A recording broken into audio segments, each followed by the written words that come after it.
الحمد للہ وکفی والصلاة والسلام علی عباده الذین اصطفى اما بعد فاعوذ باللہ من الشیطان الرجیم بسم اللہ الرحمن الرحیم وَإِذْ قَالَ رَبُّكَ لِلْمَلَائِكَةِ إِنِّي جَاعِلٌ فِي الْأَرْضِ خَلِيفَةً قالوا وتجعل فيها من يفسد فيها ويسفك الدماء ونحن نسبح بحمدك ونقدس لك قال إني أعلم ما لا تعلمون صدق الله العظيم رب اشرح لي صدري ويسر لي أمري واحلل عقدة من لساني يفقهوا قولي۔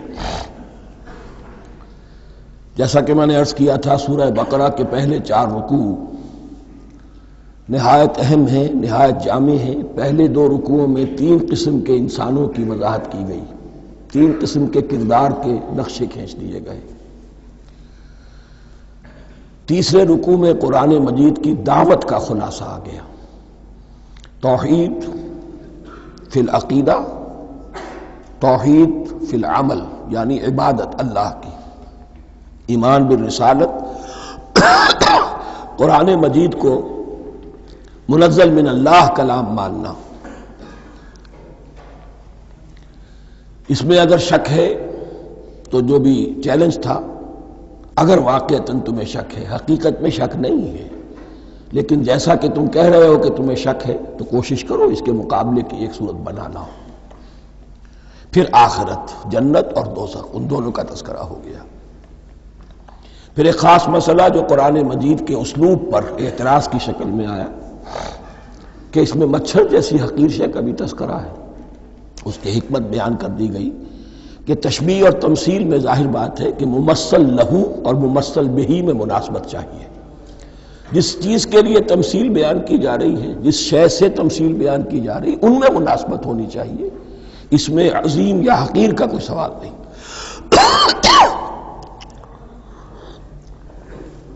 پھر یہ بات کہ جن لوگوں کے دلوں میں زیغ ہے، کجی ہے، وہ اس قرآن سے بھی ان کی ضلالت میں، گمراہی میں اضافہ ہوگا۔ جو لوگ طالب حق ہیں ان کو یہ قرآن مجید ہدایت دے گا، اور کن کو اللہ گمراہ کرتا ہے؟ جو سرکش ہے، جو نمبر 1 اللہ سے جو عہد کر کے دنیا میں آئے تھے اس کی خلاف ورزی کر رہے ہیں، اور صلہ رحمی کے بجائے قطع رحمی کرتے ہیں۔ اس کے بعد ایک بہت اہم فلسفیانہ بات آ گئی، اور اسی کے ضمن میں میں نے اصل میں یہ ساری بات دہرائی ہے۔ میں نے کہا تھا کہ یہ بات واضح ہوگی آگے جا کر سورہ غافر میں۔ پھر ذہن میں لائیے کہ جب یہ صورت نازل ہوئی ہے، سورہ غافر نازل ہو چکی تھی، لہذا یہاں اجمالی تذکرہ ہے، وہاں تفصیلی تذکرہ ہے۔ اہل جہنم کا قول نقل ہوا ہے، ربنا امتنا اثنتین واحییتنا اثنتین فاعترفنا بذنوبنا فہل الی خروج من سبیل۔ اے اللہ، تو نے 2 مرتبہ ہم پر موت وارد کی، 2 مرتبہ ہمیں زندہ کیا، اب ہم نے اپنے قصور تسلیم کر لیے، تو اب یہاں سے بھی کوئی اور مرحلہ ہے یا نہیں؟ یہاں سے نکلنے کا بھی کوئی راستہ ہے یا نہیں؟ اس سے حقیقت یہ واضح ہوئی، انسان کی تخلیق اول ہوئی عالم ارواح میں، صرف ارواح کی حیثیت سے، اور حدیث میں آتا ہے الارواح جنود مجندہ، لشکروں کی شکل، تمام انسان۔ ان سے عہد لیا گیا الست بربکم قالوا بلی، پھر سلا دیا گیا ارواح کو۔ یہ گویا کہ پہلی موت تھی جو ہم گزار آئے۔ پھر عالم خلق کا مرحلہ آیا۔ عالم خلق میں یہ تناسل کے ذریعے سے رحم مادر میں جب ایک جنین تیار ہوتا ہے تو ایک حدیث ہے حضرت عبداللہ ابن مسعود سے، 4 مہینے کا جب جنین ہو جاتا ہے تو اس کے بعد وہ روح لا کر اس میں پھونک دی جاتی ہے۔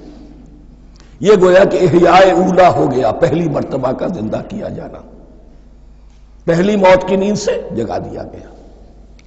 اے تازہ واردان بساط ہوائے دل، اب ہم اس دنیا میں اس جسد کے ساتھ زندہ ہوئے، اب پھر موت آئے گی، جسد یہی چلا جائے گا جہاں سے آیا تھا، روح جہاں سے آئی تھی وہاں واپس جائے گی.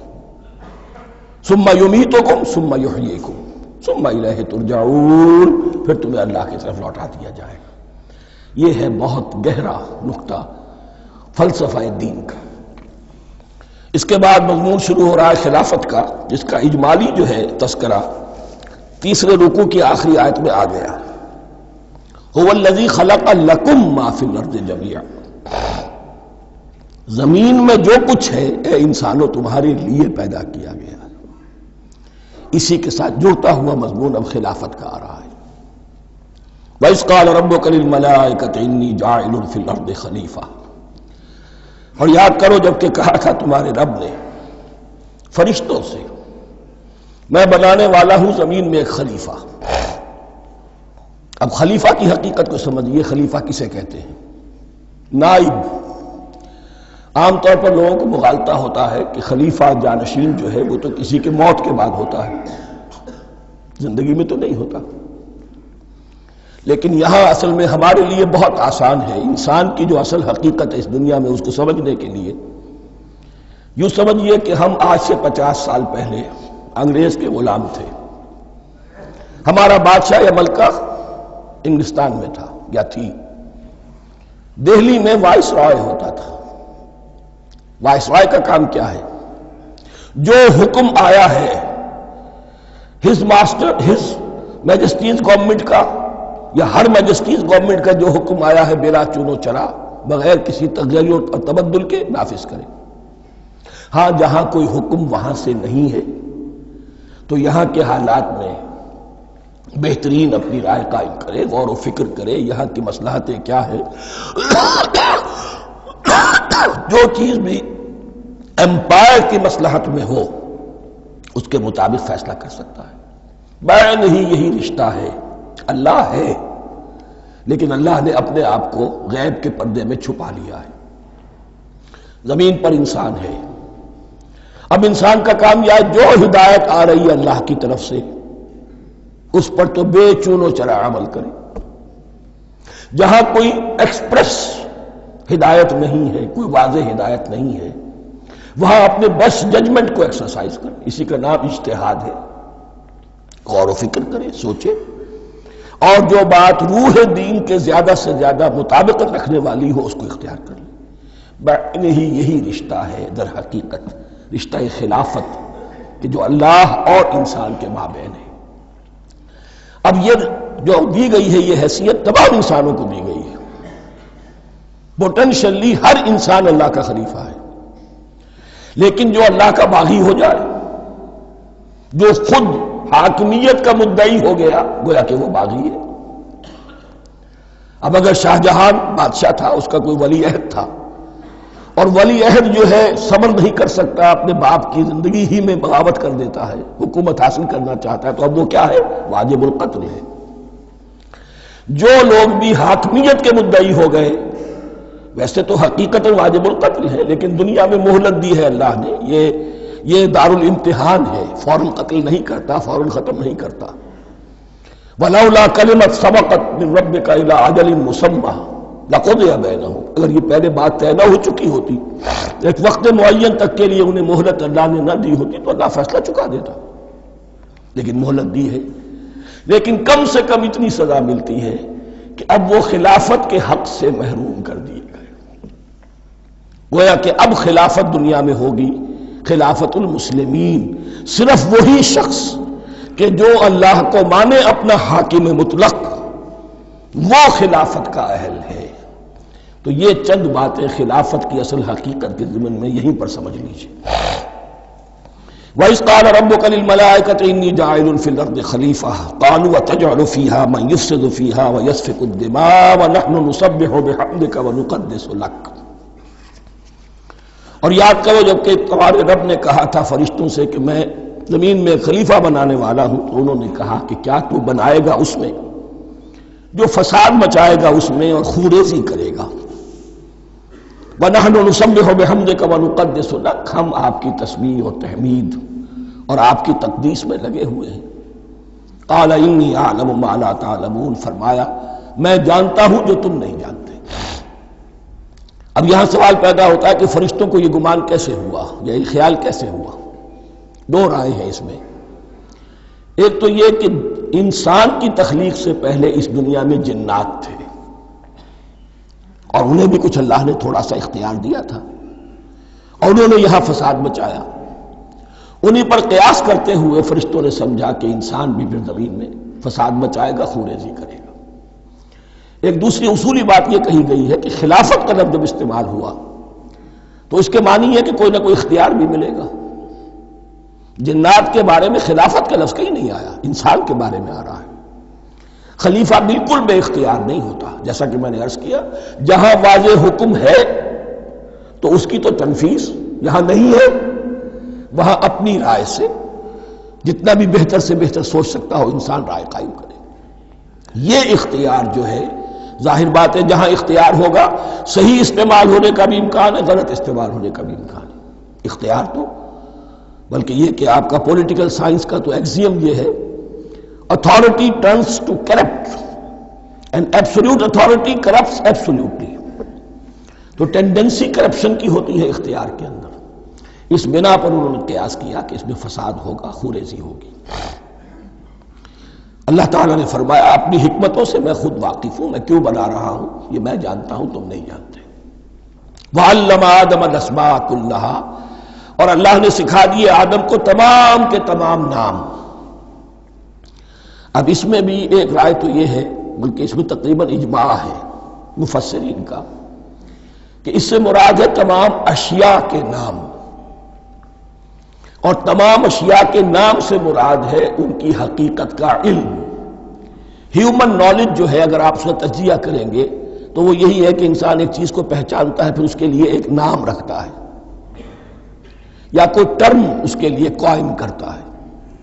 اس نام یا ٹرم اور اس کے حوالے سے، اصطلاح کے حوالے سے بہت سے حقائق کو اپنے ذہن کے اندر محفوظ کرتا ہے۔ تو گویا کہ ان علمہ آدم الاسماء کلہا، تمام نام سکھا دیے کل مادی کائنات کے اندر جو کچھ وجود میں آنے والا تھا، ان سب کی حقیقت سے پوٹینشلی حضرت آدم کو آگاہ کر دیا۔ یہ پوٹینشل علم ہے، ہیومن نالج، جو ایکوائرڈ نالج ہے، جو انسان کو سم اور بسم اور اپنے اس دماغ کے کمپیوٹر کے ذریعے سے حاصل ہوتا ہے۔ ایک ہے ریویلڈ نالج جو اللہ وحی کے ذریعے سے بھیجتا ہے، ایک ہے ایکوائرڈ نالج، انسان خود علم حاصل کرتا ہے۔ اس نے آنکھوں سے دیکھا، کان سے سنا، نتیجہ نکالا، اور اس کمپیوٹر نے اس کو پروسیس کیا، اس نتیجے کو کہیں میموری کے اندر سٹور کر لیا۔ یہ کمپیوٹر ہے بہت بڑا۔ پھر کچھ اور دیکھا، کچھ اور سنا، کچھ چھو کر معلوم ہوا، کچھ چکھ کر معلوم ہوا، کچھ سونگھ کر معلوم ہوا، کوئی اور نتیجہ نکلا، اسے وہ پاس میموری کے ساتھ اس کو ٹیلی کیا اور نتیجہ نکالا۔ اس طرح رفتہ رفتہ ان السمع والبصر والفؤاد کل اولئک کان عنہ مسئولا، یہ ایکوائرڈ نالج تین چیزوں سے انسان کو حاصل ہو رہا ہے، سماعت، بصارت اور یہ عقل، جو فائدہ اخذ کرتی ہے، جو اس کو پروسیس کرتی ہے، اس تمام جو سینس ڈیٹا اس کو مہیا ہوتا ہے سینس آرگنز کے ذریعے سے۔ یہ علم ہے جو پوٹینشلی حضرت آدم کو دے دیا گیا۔ اس کی ایکسفولیشن ہو رہی ہے، اب درجہ بدرجہ وہ علم پھیل رہا ہے، بڑھ رہا ہے، اور بڑھتے بڑھتے کہاں تک پہنچے گا ہم کچھ نہیں کہہ سکتے۔ کہاں سے کہاں پہنچ گیا انسان۔ اس نصف صدی کے اندر علم انسانی میں جو ایکسپلوژن ہوا ہے، میں اور آپ اس کا تصور تک نہیں کر سکتے۔ اکثر بڑے بڑے جو سائنسدان ہیں انہیں تصور نہیں ہے، اس لیے کہ ایک شخص اپنی لائن فزکس کے بارے میں جانتا ہے کیا کچھ ہو گیا، یا فزکس کی بھی کسی شاخ کے بارے میں جانتا ہے، باقی دوسری جو لائن ہے اسے کچھ پتہ نہیں۔ اسپیشلائزیشن کا دور ہے، لہذا جو ایکسپلوژن کہا جائے، دھماکہ ہوا ہے علم کا، اس کا کوئی اندازہ نہیں ہے ہمارے پاس، اور کس تیزی کے ساتھ وہ چیز آگے بڑھ رہی ہے، کس تیزی کے ساتھ ایک چیز آج جو ایجاد ہوئی چند دنوں کے اندر اندر اس کے بعد اس کا نیا کوئی ورشن آ جاتا ہے اور یہ چیز جو ہے آبسولیٹ ہو جاتی ہے۔ کمیونیکیشن کے اندر جو انقلاب عظیم برپا ہوا ہے، تو آپ یہ سمجھیے کہ اقبال نے جو شعر کبھی کہا تھا کہ عروج آدم خاکی سے انجم سہمے جاتے ہیں کہ یہ ٹوٹا ہوا تارا مہ کابل نہ بن جائے۔ اور یہ مہ کامل بنے گا کب؟ جب دجال کی شکل اختیار کرے گا۔ دجال کون ہوگا؟ جو ان تمام قواعد طبیعہ کے اوپر قابو پا لے گا، جب چاہے گا جہاں چاہے گا بارش برسائے گا، رزق کے تمام خزانے اپنے ہاتھ میں لے لے گا، جو اس کے اوپر ایمان لائے گا اسی کو ملے گا، کسی اور کو نہیں ملے گا، اس کی آواز پوری دنیا میں سنائی دے گی، وہ چند دنوں کے اندر پوری دنیا کا چکر لگا لے گا۔ یہ ساری چیزیں جو حدیث میں دجال کے بارے میں آئی ہیں وہ اسی علم آدم ایکوائرڈ نالج کے اس حد کو پہنچ جانا کہ وہ ٹوٹل مسٹریز نیچر کی جو ہے وہ اس پر منکشف ہو جائے اور ان قواعد طبیعہ کو وہ ہارنس کر لے، قابو میں لے آئے اور انہیں استعمال کرے۔ کبھی جب ہمارے کسی بہت 200-300ویں کوئی پیڑھی میں کوئی ہمارے جد امجد ہوں گے جنہوں نے کوئی چٹان دیکھی کہ گری، پتھر پر پتھر ٹکرایا تو آگ اس میں سے شعلہ نکلا، اس کا یہ مشاہدہ کافی ہو گیا آگ پیدا کرنے کے لیے۔ پتھروں کو ٹکراؤ آگ پیدا کر لو۔ یہ اس دور کی سب سے بڑی ایجاد تھی، آگ، انرجی۔ اب وہ انرجی کہاں سے کہاں پہنچی؟ وہ آگ نے بھاپ کی شکل اختیار کی، پھر ہم نے بجلی ایجاد کی، اور کب کیا ہے؟ ایٹمک انرجی ہے، اور نہ معلوم کیا کیا ہے، اللہ اعلم۔ ان تمام چیزوں کا تعلق ہے خلافت ارضی کے ساتھ۔ لہذا فرشتوں کو جو بتایا گیا وہ یہ ہے کہ آدم کو علم بھی دیا جا رہا ہے، صرف اختیار ہی نہیں دیا جا رہا، علم دیا جا رہا ہے۔ وَعَلَّمَ آدَمَ الْأَسْمَاءَ كُلَّهَا ثُمَّ عَرَضَهُمْ عَلَى الْمَلَائِكَةِ، پھر ان تمام اشیاء کو پیش کیا فرشتوں کے سامنے۔ فَقَالَ أَنبِئُونِي بِأَسْمَاءِ هَؤُلَاءِ، اور فرمایا کہ مجھے بتاؤ ان چیزوں کے نام، ان کنتم صادقین، اگر تم سچے ہو۔ قالوا سبحانک لا علم لنا الا ما علمتنا، انہوں نے کہا پروردگار تو پاک ہے ہر نقص سے، ہر عیب سے، ہر ذوف سے، ہر احتیاج سے، مبرہ ہے، منزہ ہے، اعلیٰ ہے، ارفع ہے۔ لا علم لنا الا ما علمتنا، ہمیں کوئی علم حاصل نہیں سوائے اس کے جو تو نے ہمیں سکھا دیا ہے۔ اس کی تعبیر یہی بہتر معلوم ہوتی ہے کہ ملائکہ کی حیثیت در حقیقت اس کائناتی جو حکومت ہے اللہ کی، آفاقی حکومت، اس کے کارندوں کی ہے، یا اس کے سول سرونٹس ہیں، تو ہر ایک کو صرف اس کے شعبے کے متعلق علم دیا گیا ہے، علم جامع نہیں ہے، تمام چیزوں کا علم یہ معلوم کرنے کی استعداد ان کے پاس نہیں ہے۔ کوئی فرشتہ فرض کیجئے بارش کے اوپر مامور ہے، کوئی پہاڑوں پر مامور ہے، جس کا ذکر سیرت میں آتا ہے کہ جب طائف میں حضور پر پتھراؤ ہوا ہے تو اس کے بعد ایک فرشتہ حاضر ہوا ہے کہ میں ملک الجبال ہوں، اللہ نے مجھے پہاڑوں پر مامور کیا ہوا ہے، آپ اگر فرمائیں تو جن لوگوں نے آپ کو ستایا ہے، یہ جو طائف جن دو پہاڑوں کے درمیان یہ وادی ہے، ان کو آپس میں ٹکرا دو کہ یہ پس کر اور سرما بن جائے۔ آپ نے فرمایا نہیں، کیا عجب، اللہ تعالیٰ ان کی اگلی نسلوں کو ہدایت دے دے۔ تو فرشتے ہیں، کوئی پہاڑوں پر مامور ہے، کوئی کسی خدمت پر مامور ہے، ان کو علم دیا گیا ہے صرف انہی کی اپنی جو بھی فرائض منصبی ہیں ان کے شعبے سے متعلق، کل نہیں۔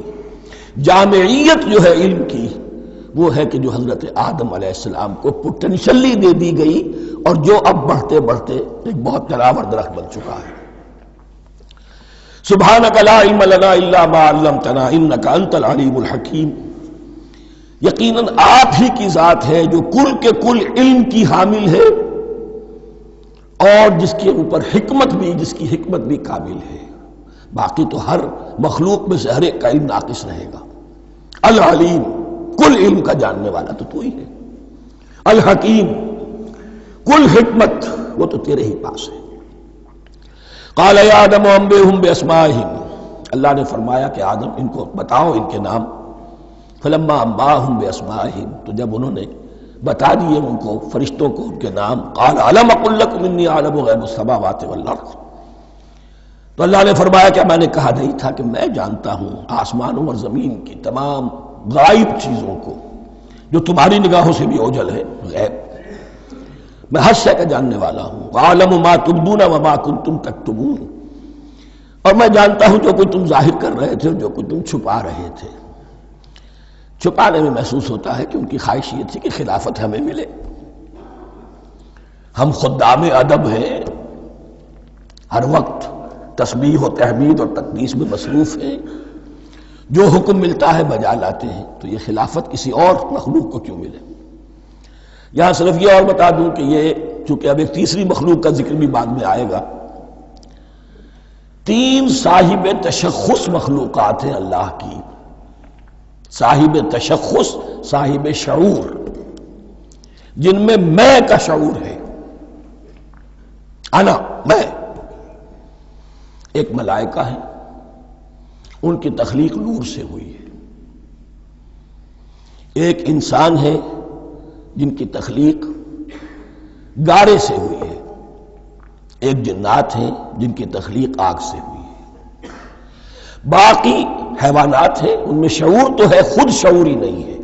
Self consciousness, there is a world of difference between consciousness and self consciousness. انسان جب دیکھتا ہے تو اس کو یہ بھی معلوم ہے میں دیکھ رہا ہوں. کتا بلہ دیکھتا ہے، اسے یہ اندازہ نہیں ہوتا کہ میں دیکھ رہا ہوں. دیکھنے کا ایک نتیجہ ہے جو نکل آتا ہے، لیکن میں کا وجود نہیں ہے. یہ انا، سیلف، ایگو، یہ انسان میں ہے، جنات میں ہے، شعور میں اور فرشتوں میں ہے. ایک نوری مخلوق، ایک ناری مخلوق، ایک زمین کے اس کرسٹ میں یہ جو مٹی اور گارے، مٹی اور پانی کا جو ملغوبہ ہے گارے کی شکل میں، اس سے بنا ہے. قال يا آدم انبئهم بأسمائهم فلما انبأهم بأسمائهم قال ألم أقل لكم إني أعلم غيب السماوات والأرض وأعلم ما تبدون وما كنتم تكتمون وإذ قلنا للملائكة اسجدوا لآدم فسجدوا إلا إبليس. اور یاد کرو جب کہ ہم نے کہا فرشتوں سے سجدہ کرو سب کے سب آدم کو، جھک جاؤ آدم کے سامنے. فسجدوا، ان سب نے سجدہ کیا، الا ابلیس، سوائے ابلیس کے. پہلی بات تو یہ سمجھیے کہ تمام ملائکہ کے سجدے کی ضرورت کیا تھی؟ کیا یہ صرف تعظیماً تھا؟ اور تعظیماً اگر تھا تو کیا آدم خاکی کی تعظیم تھی یا کسی اور شے کی تعظیم تھی؟ مکی صورتوں میں یہ بات 2 جگہ واضح کی گئی ہے. فَإِذَا سَوَّيْتُهُ وَنَفَخْتُ فِيهِ مِن رُوحِي فَقَعُوا لَهُ سَاجِدِينَ. جب میں اس آدم کی تخلیق مکمل کر لوں اور اس میں اپنی روح میں سے پھونک دوں، تب گر پڑنا اس کے سامنے سجدے میں. تعظیم اگر ہے تو آدم خاکی کی نہیں ہے، اس کے اندر جو ڈیوائن ایلیمنٹ ہے، جو ڈیوائن سپارک ہے، جو روح ربانی ہے، میری روح، اس کی ہے. اور نمبر 2، اس کی حکمت کیا ہے، علت کیا ہے، غرض و غایت کیا ہے؟ جیسا کہ میں نے عرض کیا، اس کائنات کی اس حکومت کے کارندے تو وہ ہیں. خلیفہ بنایا جا رہا انسان کو، جب تک یہ ساری سول سروس اس کے تابع نہ ہو خلافت کیسے کرے گا؟ دیکھیے میں جانا چاہتا ہوں، چوری کرنے کے لیے جانا چاہتا ہوں، راستے میں کتنے فیکٹرز ہوں گے، کتنے فزیکل فینومینا ہوں گے. میں چلنا چاہتا ہوں، میں زمین کو دھکیلتا ہوں، زمین مجھے دھکیلتی ہے. زمین مجھے نہ دھکیلے تو میں کیسے چلوں گا؟ یہ پوری کائنات جو ہے، یہ جب ہم کو ارادہ کرتے ہیں اور کوئی فیل کرتے ہیں تو اس فیل کے پورے ہونے میں، اس کے ظہور میں نہ معلوم کون کون سے ایلیمنٹس ہیں، کون کون سی فورسز آف دی نیچر ہیں جو ہمارے ساتھ موافقت کرتی ہے تو ہم وہ کام کر سکتے ہیں. اور ان سب پر فرشتے مامور ہیں، ہر ایک کی اپنی ڈومین ہے. اگر وہ تابع نہ ہوں تو خلافت کی کوئی معنی نہیں. خلافت دی گئی ہے، یہ ادھر جانا چاہتا ہے جانے دو، یہ نماز کے لیے مسجد میں جانا چاہتا ہے جانے دو، یہ چوری کے لیے نکلا ہے نکلنے دو. اس لیے کہ اس کو جو اختیار دیا گیا ہے، اس کے اختیار کے استعمال میں یہ تمام جو قوتیں ہیں وہ اس کے ساتھ موافقت کرتی ہیں، تب اس کا کوئی ارادہ، وہ اچھا ہو یا برا، وہ پایہ تکمیل کو پہنچ سکتا ہے. یہ گویا کہ سبارڈینیشن اس کے لیے سمبل کہ تمام فرشتوں کو جھکا دیا گیا. البتہ اس آیت میں ایک مغالطہ پیدا ہوتا ہے، الا ابلیس، سوائے ابلیس کے. مغالطہ یہ پیدا ہوتا کہ شاید وہ بھی فرشتہ تھا، اس لیے کہ حکم تو فرشتوں کو دیا گیا تھا۔ پھر نوٹ کیجئے اس سے پہلے، بہت پہلے سورہ کہف نازل ہو چکی ہے، اور سورہ کہف میں فرما دیا گیا ہے کان من الجن ففسق عن امر ربی، وہ جن تھا پس اس نے سرکشی کی اپنے رب کے حکم سے۔ فرشتے کی شان یہ نہیں ہے، وہ اللہ کے کسی حکم کی سرتابی نہیں کرتا۔ لا یعصون اللہ ما امرہم ویفعلون ما یؤمرون، وہ اللہ کے کسی حکم کی نافرمانی نہیں کرتے اور جو حکم ملتا ہے بجا لاتے ہیں۔ یہ جنات کے اندر اختیار تھا، جیسے اختیار انسانوں کو دیا گیا ہے۔ جنات میں نیک بھی ہیں، بد بھی ہیں، اعلیٰ بھی ہیں، ادنا بھی ہیں، جیسے انسانوں میں۔ لیکن یہ عزازیل جو جن تھا، علم اور عبادت دونوں کے اعتبار سے بہت بلند ہو گیا تھا، اور یہ فرشتوں کا یوں سمجھیے کہ ہم نشین، فرشتوں کے ساتھ اس طور سے شامل، جیسے بہت سے انسان بھی اگر اپنی بندگی میں، زہد میں، عبادت میں، نیکی میں ترقی کریں تو ان کا ملائے اعلیٰ کے ساتھ، عالم ارواح کے ساتھ، عالم ملائکہ کے ساتھ ایک رابطہ قائم ہوتا ہے۔ اسی طریقے سے وہ جو عزازیل تھا، جن ہونے کے باوجود اپنی نیکی، عبادت، پارسائی اور اپنے علم میں فرشتوں سے بہت آگے تھا، اس لیے معلم الملکوت کی شکل اختیار کر چکا تھا۔ اس کو اپنی ذوق تھا، یہ بات جیسا کہ میں نے عرض کیا 7 مرتبہ قرآن میں یہ بات آئی ہے، قصہ ابلیس و آدم، کہ فرشتوں کو حکم ہوا کہ سجدہ کرو، سب جھک گئے، ابلیس نے سجدے سے انکار کر دیا 7 مرتبہ۔ یہ 7ویں مرتبہ ہے جو ہم پڑھ رہے ہیں، مصحف میں پہلی مرتبہ آ رہا ہے، ترتیب نزول میں 7ویں مرتبہ آ رہا ہے۔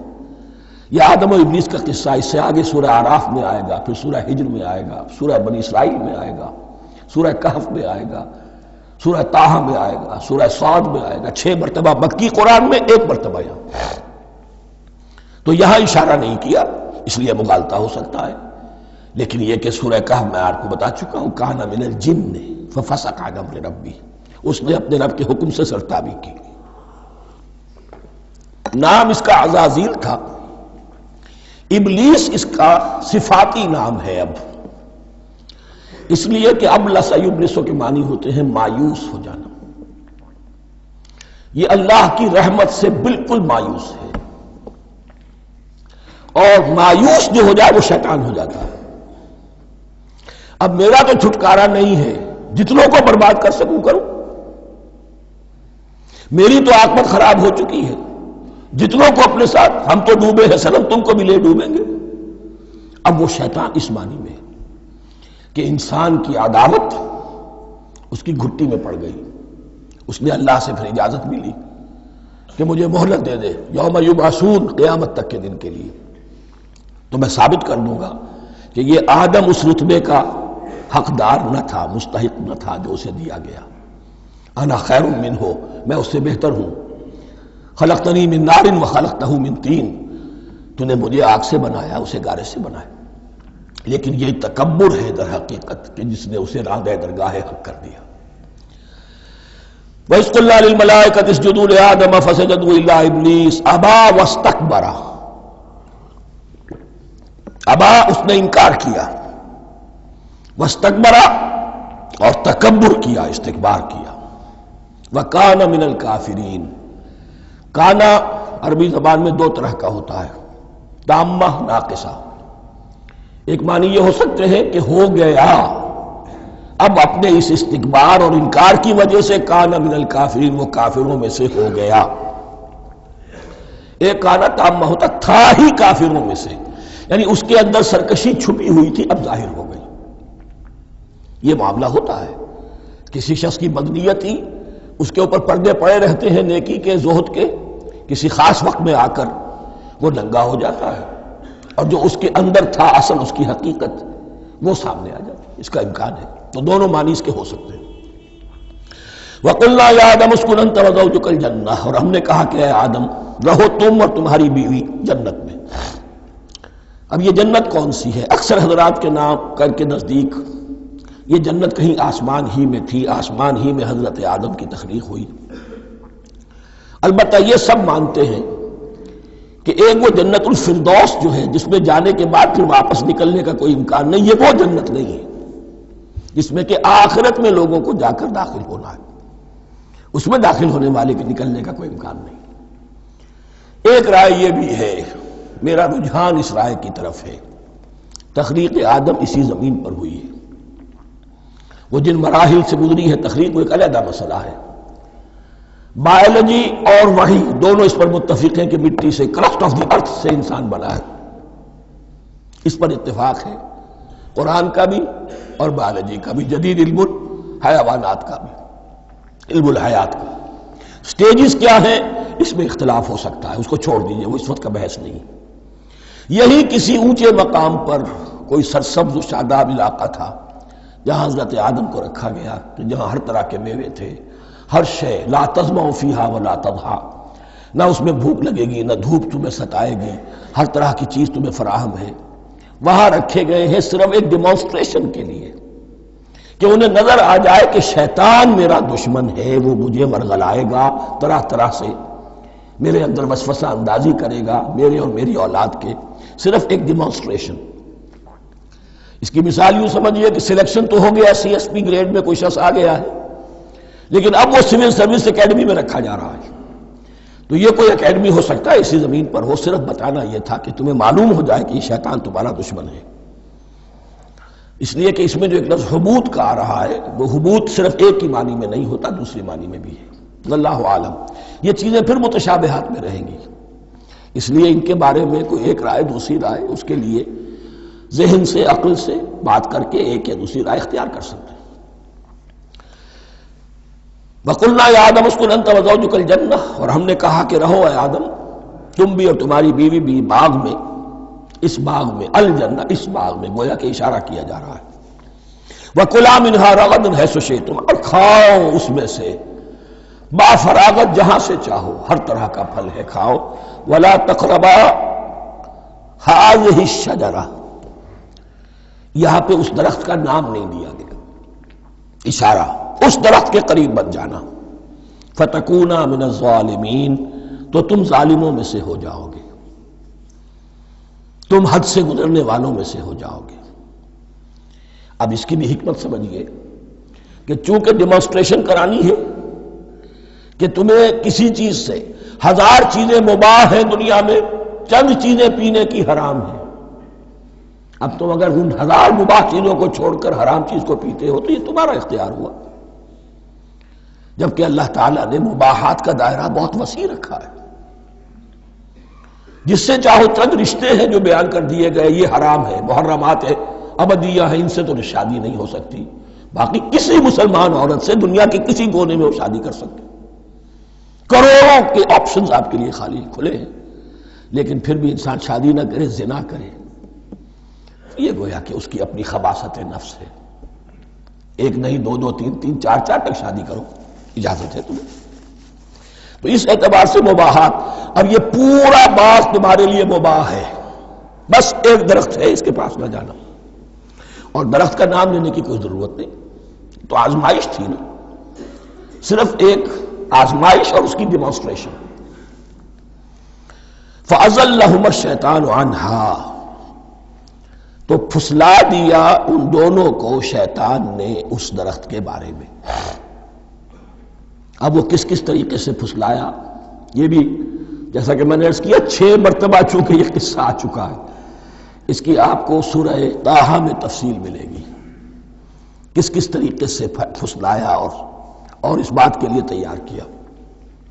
فَأَخْرَجَهُمَا مِمَّا كَانَا فِيهِ، تو نکلوا دیا ان دونوں کو اس کیفیت میں سے جس میں کہ وہ تھے، وہ کیفیت کہ نہ کوئی مشقت ہے، نہ کوئی محنت ہے، اور انسان کو ہر طرح کا اچھے سے اچھا پھل مل رہا ہے، تمام ضروریات فراہم ہیں، اور خاص کوئی حلہ جنت ہے جس کا کہ لباس بھی عطا کیا گیا ہے۔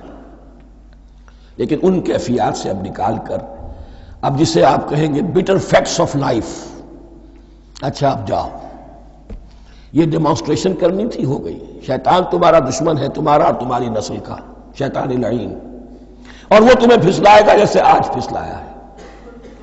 تم آگاہ رہنا اس کی شرارتوں سے، ان الشیطان لکم عدو فاتخذوہ عدوا، یہ شیطان تمہارا دشمن ہے، اسے اپنا دشمن ہی سمجھو۔ لیکن یہ ہے کہ اگر کچھ لوگ اسے دوست بنا لیں، اس کے ایجنٹ بن جائیں، اس کے کارندے بن جائیں، یہ ان کا چوائس ہے جس کی سزا انہیں ملے گی۔ فَأَخْرَجَهُمَا مِمَّا كَانَا فِيهِ وَقُلْنَا اهْبِطُوا بَعْضُكُمْ لِبَعْضٍ عَدُوٌّ، اور ہم نے کہا اترو، تم سب ایک دوسرے کے دشمن ہوگے۔ اب یہ چونکہ جمع کا صیغہ آیا ہے، ایک دوسرے کے دشمن ہوگے، تو ایک دشمنی تو شیطان اور آدم اور ذریت آدم کی ہے، ایک اور دشمنی بھی ہے جو انسان میں مرد اور عورت کے مابین ہے۔ عورت بھی پھسلاتی ہے، غلط راستے پر ڈالتی ہے، مرد عورتوں کو گمراہ کرتے ہیں، عورتیں مردوں کو گمراہ کرتی ہیں۔ قرآن مجید میں کہا گیا یا ایھا الذین آمنوا ان من ازواجکم واولادکم عدوا لکم فاحذروہم، اے اہل ایمان چوکنے رہو، چوکس رہو، تمہاری بیویوں اور اولاد میں سے تمہارے دشمن ہیں، بچ کر رہو، کیپ الرٹ، کہیں ان کی محبت تمہیں راہ حق سے منحرف نہ کر دے۔ تم ایک اچھا کام کرنا چاہتے ہو، بیوی رکاوٹ بن گئی، بیوی کو اچھا کام کرنا چاہتی، شوہر رکاوٹ بن گیا، تو یہ محبت نہیں ہے، یہ عداوت ہے۔ اس حوالے سے بعضکم لبعض عدو وَلَكُمْ فِي الْأَرْضِ مُسْتَقَرٌّ وَمَتَاعٌ إِلَىٰ حِینٍ، اور تمہارے لیے اب زمین میں مستقر ہے، جائے قیام ہے اور متاع ہے، ضرورت کی چیزیں ہیں ہم نے فراہم کر دی ہیں، اِلیٰ حین، لیکن ایک وقت معین تک کے لیے، یہ ابدی نہیں ہے، ایک وقت آئے گا یہ بساط ہم لپیٹ دیں گے۔ یوم نطوی السماء کطی السجل للکتب، جس دن کے ہم تمام فضاؤں کو اور تمام خلاؤں کو، تمام آسمانوں کو اس طرح لپیٹ لیں گے جیسے کتابوں کا تمار لپیٹ لیا جاتا ہے۔ ایک وقت آئے گا، یہ تخلیق الی اجل مسمى ہے، الی حین ہے۔ فتلقى آدم من ربہ کلمات فتاب علیہ، تو سیکھ لیے، حاصل کر لیے آدم نے اپنے رب سے کچھ کلمات، تو اللہ نے ان کی توبہ قبول کر لی۔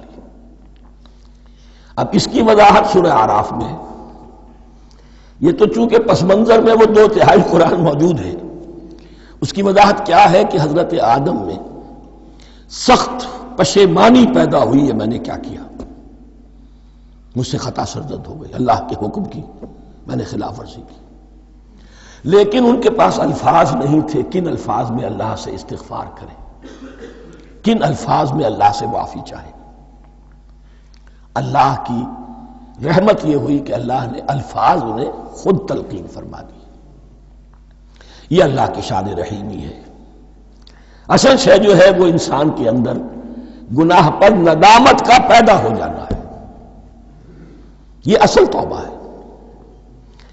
علامہ اقبال نے جو بڑی اپنی آغاز عنفوان شباب میں جو اشعار کہے تھے، ان میں سے ایک شعر کو سن کر پھڑک اٹھے تھے اس وقت کے اساتذہ بھی۔ موتی سمجھ کے شان کریمی نے چن لیے، قطرے جو تھے میرے عرق انفعال کے، انفعال کہتے ہیں شرمندگی کو، شرمندگی سے میری پیشانی پر جو پسینے کے قطرے نمودار ہو گئے، میرے پروردگار کو وہ اتنے عزیز ہوئے، اس نے انہیں موتی کی طرف چن لیا۔ موتی سمجھ کے شان کریمی نے چن لیے، قطرے جو تھے میرے عرق انفعال کے۔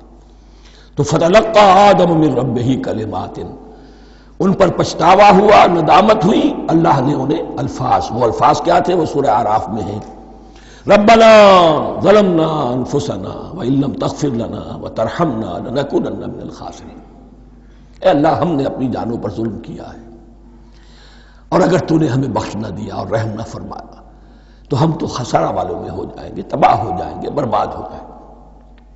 یہی پر فوری تقابل موجود ہے۔ غلطی ابلیس سے بھی ہوئی، حکم سے سرتابی ہوئی، لیکن اس پر ندامت نہیں ہوئی، تکبر کی بنا پر اور اکڑ گیا، انا خیر منہ۔ غلطی آدم سے بھی ہوئی، نافرمانی ہوئی، لیکن اس پر پشیمان ہوئے اور توبہ کی۔ وہ شیطنت ہے، یہ آدمیت ہے، ورنہ کوئی انسان گناہ سے اور معصیت سے مبرہ نہیں ہے۔ حضور کی ایک حدیث ہے کلو بنی آدم کلکم خطاؤون کلو بنی آدم خطاؤون وخیر الخطائین التوابون،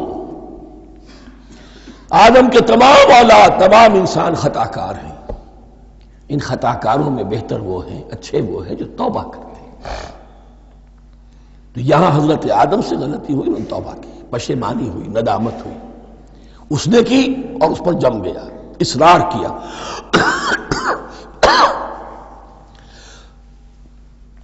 فتلقى آدم من ربه كلمات فتاب عليه انه هو التواب الرحیم، یقیناً وہی تو ہے بہت توبہ کو قبول فرمانے والا اور بہت رحم فرمانے والا۔ یہ نوٹ کیجئے گا، توبہ کا لفظ دونوں طرف سے آتا ہے، بندہ بھی تواب وخیر الخطائین التوابون، تواب بندے بھی ہو گئے، تواب اللہ بھی ہے۔ اس کی اصل حقیقت کیا ہے؟ بندے نے خطا کی اور دور ہو گیا اللہ سے، اللہ نے اپنی رحمت کی نگاہ اس سے پھیر لی، بندے نے توبہ کی، اللہ پھر اپنی رحمت کے ساتھ اس کی طرف متوجہ ہو گیا۔ توبہ کے معنی پلٹنا، بندہ معصیت سے توبہ کر کے اپنی اصلاح کی طرف، بندگی کی طرف، اطاعت کی طرف پلٹ آیا۔ اللہ نے جو اپنی نظر رحمت پھیر لی تھی، اللہ نے پھر وہی اپنی شان غفاری اور رحیمی کے ساتھ بندے کی طرف توجہ فرما لی، جس کے لیے حدیث میں الفاظ آتے ہیں، تم اگر میری طرف بالشت بھراؤ گے میں ہاتھ بھراؤں گا، تم اگر چل کر آؤ گے میں دوڑ کر آؤں گا، ہم تو مائل بکرم ہیں کوئی سائل ہی نہیں، راہ دکھلائیں کسے رہنم منزل ہی نہیں، وہ تو تواب ہے۔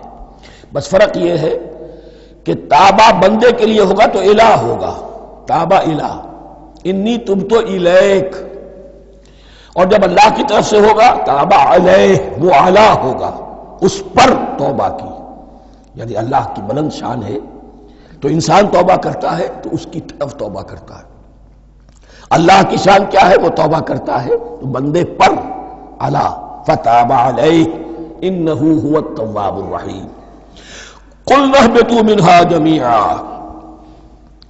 ہم نے کہہ دیا اتر جاؤ اس سے تم سب کے سب، فإما یاتینکم منی ھدی، اب یہاں لفظ آیا اہبطوا، یہاں بھی پہلے بھی آیا ہے۔ جو حضرات یہ سمجھتے ہیں کہ تخلیق آدم آسمانوں پر ہوئی ہے اور جنت بھی وہ آسمان میں ہے جہاں رکھے گئے تھے، آزمائشی یا ٹریننگ یا ڈیمانسٹریشن والی جنت، وہ یہاں حبوط کا ترجمہ کریں گے کہ آسمان سے زمین پر اترنے کا حکم دیا گیا۔ جو لوگ سمجھتے ہیں یہی کسی بلند مقام پر تھے، وہ کہتے ہیں کہ نیچے اترو، کسی بڑی اونچی سطح مرتفع پر اگر کوئی جگہ تھی تو اب نیچے اترو اور جاؤ، اب تمہیں زمین میں ہل چلانا پڑے گا اب روٹی حاصل کرنے کے لیے، یہ جو نعمتوں کے دسترخوان یہاں بچھے ہوئے تھے یہ اب تمہارے لیے نہیں ہے۔ اس کے لیے اس معنی میں اس لفظ کا استعمال جو ہے وہ آ جائے گا آگے چل کر اسی سورہ بقرہ کے اندر، کہ اس معنی میں بھی سورہ بقرہ کے 7ویں رکوع میں یہ لفظ استعمال ہوا ہے، تو امکان اس کا بھی ہے۔ بس اس سے آگے ادھر یا ادھر کی زیادہ بحث کرنے کا یہ موقع دورہ ترجمہ قرآن میں نہیں ہے۔ قُلْ اهْبِطُوا مِنْهَا جَمِيعًا فَإِمَّا يَأْتِيَنَّكُم مِّنِّي هُدًى فَمَن تَبِعَ هُدَايَ فَلَا خَوْفٌ عَلَيْهِمْ وَلَا هُمْ يَحْزَنُونَ، تو جب بھی آئے گی تمہارے پاس میری جانب سے کوئی ہدایت، تو جو کوئی میری ہدایت کی پیروی کرے گا اس کے لیے نہ خوف ہوگا اور نہ وہ حزن سے دوچار ہوگی۔ یہ ہے علم انسانی کا دوسرا گوشہ، ریویلڈ نالج۔ اس چوتھے رکوع کی جو حسن ہے اسے دیکھیے، شروع میں ایکوائرڈ نالج کا ذکر ہے جو پوٹینشلی حضرت آدم کی ذات میں رکھ دیا گیا، اور جو انسان نے پھر اپنی محنت سے ان السمع والبصر والفؤاد اس کے ذریعے سے آگے بڑھایا۔ یہ علم ہے چل رہا ہے، آج مغربی اقوام ہم سے بہت آگے ہیں، کبھی ایک زمانے میں مسلمان آگے نکل گئے تھے، لیکن ظاہر بات ہے کہ اس دنیا میں عروج تو انہی کو ہوگا جو ان چیزوں میں سب سے زیادہ جس کی آگہی حاصل ہوگی۔ البتہ ایک علم وہ ہے جو آسمان سے نازل ہوتا ہے، یہ گیون ہے، ریویلڈ نالج ہے، یہ وحی ہے۔ فَإِمَّا يَأْتِيَنَّكُم مِّنِّي هُدًى، تمہارے مقام خلافت کا تقاضا یہ ہے جو احکام ہمارے آئے، جو ہدایات ہم بھیجیں، ان کو تو پوری طریقے سے اس کی پیروی کرو۔ فَمَن تَبِعَ ہدایٰ، تو جو کوئی بھی میری ہدایت کی پیروی کرے گا، فَلَا خَوْفٌ عَلَيْهِمْ وَلَا هُمْ يَحْزَنُونَ وَالَّذِينَ كَفَرُوا، اور جو ناشکری کریں گے، کفر کریں گے، انکار کریں گے، وَكَذَّبُوا بِآيَاتِنَا، اور ہماری آیات کو جھٹلائیں گے، فَأُولَٰئِكَ أَصْحَابُ النَّارِ هُمْ فِيهَا خَالِدُونَ، تو وہ جہنمی ہوں گے، آگ والے ہوں گے، اس میں ہمیشہ ہمیشہ رہیں گے۔ یہ ہے گویا کہ چارٹر، اس نوع انسانی کو جو ابدی چارٹر اللہ نے دیا ہے۔ جبکہ زمین کا چارج دے دیا گیا خلیفہ کی حیثیت سے۔ یہاں یہ 4 رکوع جو ہے سورہ بقرہ کے، جو میں نے عرض کیا تھا، قرآن کی دعوت، قرآن کا بنیادی فلسفہ، اس پر یہ جام ہے، اور یہ مکی صورتوں کے مضامین کا خلاصہ۔ اب یہاں سے شروع ہو رہا ہے 5ویں رکوع سے، مسلسل 10 رکوع، مسلسل خطاب ہے بنی اسرائیل سے۔ البتہ ان میں ایک تقسیم ہے، پہلے رکوع میں دعوت ہے۔ دعوت جب ہوتی ہے تو آمادہ کرنا، تشویق، ترغیب، دلجوئی، نرمی، یہ دعوت کے اجزاء لا ینفک ہیں، اس کے بغیر دعوت مؤثر نہیں ہوتی۔ لہذا ان 7 آیات میں یہ یوں سمجھیے کہ ان 10 رکوعوں کے لیے یہ بمنزلہ فاتحہ ہے، جیسے سورہ فاتحہ 7 آیتوں کی، ایسے ہی اس دعوت سابقہ امت مسلمہ کو دعوت دی جا رہی ہے۔ تو کس طرح دی جا رہی ہے؟ یہ کون تھے؟ یہ بھی مسلمان ہی تو تھے نا، کافر تو ہو گئے حضور کا انکار کر کے، ورنہ وہ موسیٰ کے ماننے والے، شریعت ان کے پاس، بڑے بڑے علماء ان میں، علم کا چرچا ان میں، سب کچھ تھا، ان کو دعوت دی جا رہی ہے۔ لیکن میں اس لیے آپ کو چاہتا ہوں، اس کو توجہ دلا رہا ہوں، آج اگر مسلمانوں میں جو غافل ہو گئے، اپنی حقیقت کو بھول گئے، اپنے فرض منصبی سے غافل ہو گئے، دنیا کے اور قوموں کی طرح کی ایک قوم بن کر رہ گئے، اگر کوئی ایک داعی گروہ کھڑا ہو، کوئی جماعت، کوئی فرد، اور اس سے جماعت بنے، تو ظاہر بات ہے سب سے پہلے اسے اسی امت کو دعوت دینی ہوگی، اس لیے کہ دنیا تو اسلام کو پہچانے گی اس امت کے حوالے سے۔ فزیشن ہیل تھائی سیلف، پہلے یہ تو ٹھیک ہو، یہ کہیں پر صحیح اسلام کا نمونہ پیش کرے تو دنیا کو دعوت دے سکو گے، آؤ دیکھو یہ ہے اسلام۔ اس لیے ان کو جو دعوت دینے کا اسلوب ہونا چاہیے وہ عکس ہوگا اس اسلوب کا جو ان 7 آیات میں ہمارے سامنے آ رہا ہے۔ یا بنی اسرائیل اذکروا نعمتی التی انعمت علیکم، اے بنی اسرائیل، اسرائیل کو سمجھ لیجئے یہ مرکب لفظ ہے، اسر اسی سے اسیر بنا ہے، اسیر جو کسی کا قیدی ہوتا ہے، ایل عبرانی میں اللہ کے لیے ہے، اور اسرائیل کا ترجمہ ہے عبداللہ، اللہ کا غلام، اللہ کے ساتھ بندھا ہوا، اس کی اطاعت کے قلاتے کے اندر۔ تو یہ اسرائیل یہ لقب ہے حضرت یعقوب علیہ السلام کا، ان کے 12 بیٹے تھے، 12 بیٹوں سے جو نسل چلی وہ بنی اسرائیل ہے، انہی میں حضرت موسیٰ کی بعثت ہوئی اور تورات انہیں دی گئی، پھر یہ ایک بہت بڑی امت بنے۔ ان پر 4 ادوار آ چکے تھے قرآن مجید کے نزول کے وقت تک، 2 مرتبہ اللہ کی رحمت کی بارشیں ہوئیں، انہیں عروج نصیب ہوا، 2 مرتبہ ان کو دنیا پرستی، شہوت پرستی، اللہ کے احکام کو پس و پش ڈال دینے کی سزا میں عذاب کے کوڑے ان پر برسے۔ اس کا ذکر آئے گا سورہ بنی اسرائیل کے پہلے رکوع میں۔ اس وقت جب کہ قرآن نازل ہو رہا ہے، اس وقت وہ اپنے اس زوال کے دور میں تھے۔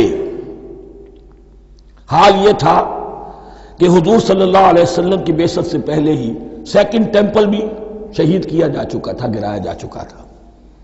حضرت سلیمان نے جو بنایا تھا ہیکل سلیمانی، جس کو یہ 1st ٹیمپل کہتے ہیں، اسے نیبوکدنضر نے گرا دیا تھا حضرت مسیح سے بھی کئی سو سال پہلے۔ لیکن اس کے بعد پھر یہ رومنز نے سن 70 عیسوی میں حضور کی ولادت سے 500 برس پہلے ان کا یہ یروشلم تباہ و برباد ہوا، اس میں لوگوں کو قتل کیا گیا، قتل عام ہوا، اور سیکنڈ ٹیمپل جو ہے وہ بھی گرا دیا گیا، جو اب تک گرا پڑا ہوا ہے۔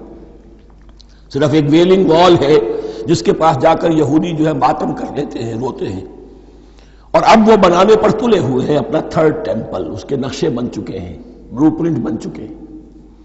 لیکن بہرحال جس وقت قرآن نازل ہو رہا تھا یہ بہت ہی پستی میں تھے۔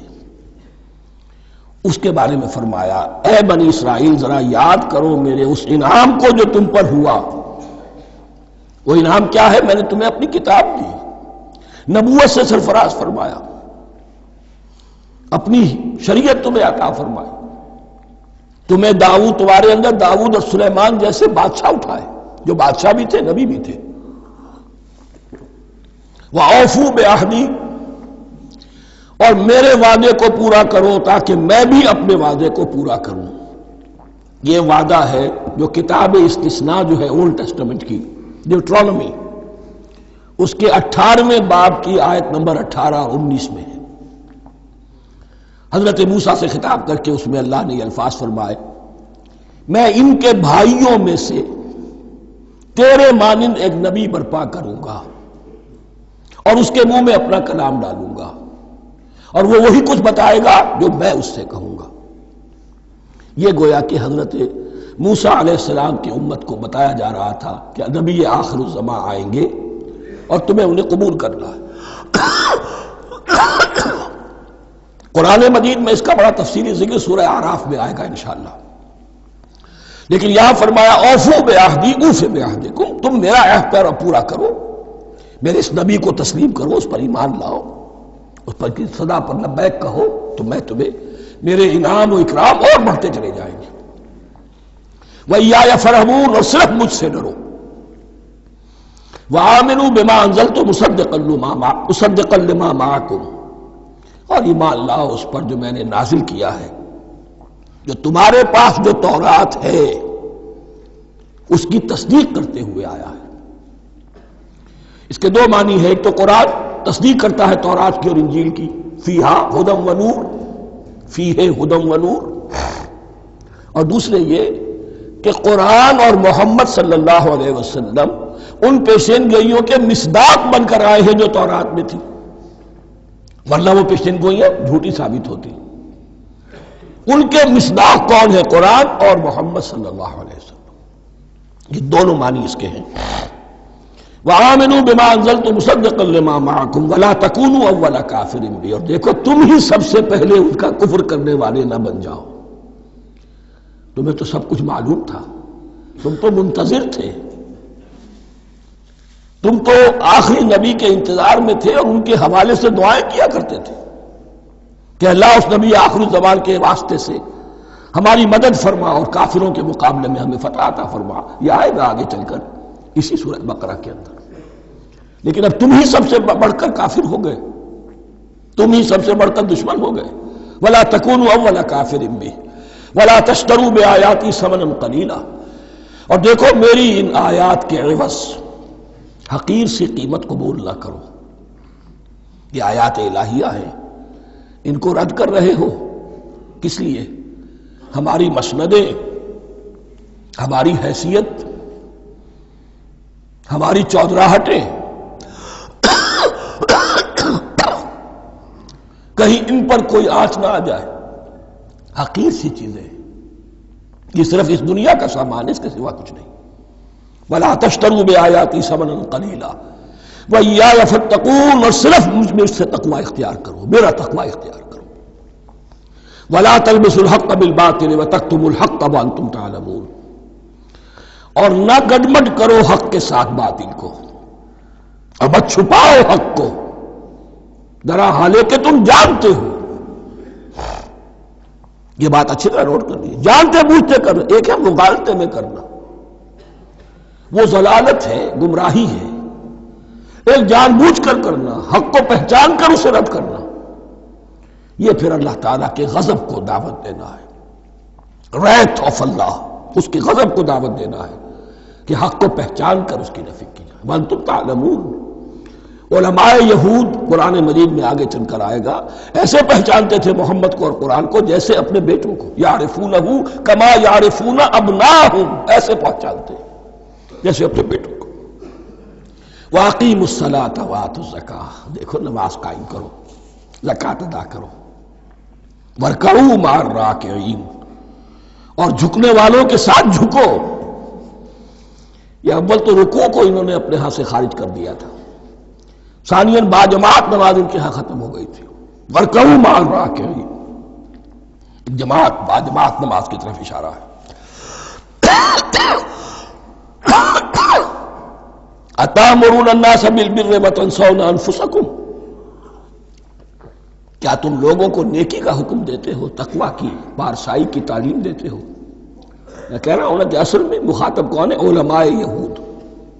اس آیت سے ثابت ہو گیا عالم ہمارا بھی جب بھی کھڑا ہوگا اونچے سے اونچا بات کہے گا، اعلیٰ سے اعلیٰ بات کہے گا۔ اکثر و بیشتر کا حال یہ ہے کہ ان کا اپنا کردار دیکھیے تو کوئی مناسبت ہی نہیں اس سے کہ جو وہ بات کہہ رہا ہے، جو لوگوں کو دعوت دے رہا ہے اس پر خود عمل نہیں۔ تو یہی در حقیقت علماء یہود کا کردار بن چکا تھا۔ أَتَأْمُرُونَ النَّاسَ بِالْبِرِّ وَتَنْسَوْنَ أَنفُسَكُمْ، کیا تم لوگوں کو نیکی کا حکم دیتے ہو اور خود اپنے آپ کو بھول جاتے ہو؟ وَأَنْتُمْ تَتْلُونَ الْكِتَابَ، اور یہ سب کچھ تم کر رہے ہو اس حال میں کہ کتاب پڑھتے بھی ہو، تورات پڑھتے ہو، صاحب تورات ہو۔ ہمارے بھی بہت سے علماء کا علماء سو جنہیں ہم کہتے ہیں حال یہ ہو چکا ہے، خود بدلتے نہیں قرآن کو بدل دیتے ہیں، ہوئے کس درجہ فقیہان حکم بے توفیق۔ جو صورتحال ہے صرف قرآن کا متن بچا ہوا ہے، اس کے مفہوم میں، اس کی تفسیر میں، اس کے ترجمے میں تو تحریفیں موجود ہیں، بڑی بڑی تحریفیں موجود ہیں، متن بچا ہوا ہے، وہ اس لیے کہ اللہ تعالیٰ نے اس کی حفاظت کا ذمہ لیا ہے۔ وَاسْتَعِینُوا بِالصَّبْرِ وَالصَّلَاةِ، اور مدد حاصل کرو دو چیزوں سے، صبر اور نماز۔ یہ صبر کا لفظ یہاں پر بہت قیمتی ہے، بہت بامانی ہے۔ علماء سو کیوں وجود میں آتے ہیں؟ جب وہ دنیا کے کتے بن جائیں گے تو وہ دین کو بدنام کرنے والے ہوں گے۔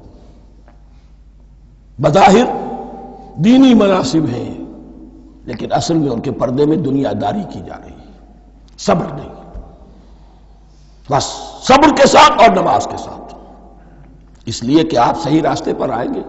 اگر کوئی عالم دین لوگوں پر تنقید کرے گا، لولا ینہاہم الربانیون والاحبار، کیوں نہیں روکتے ان کے علماء اور ان کے اولیاء اور صوفیاء ان کو حرام کھانے سے اور جھوٹ بولنے سے؟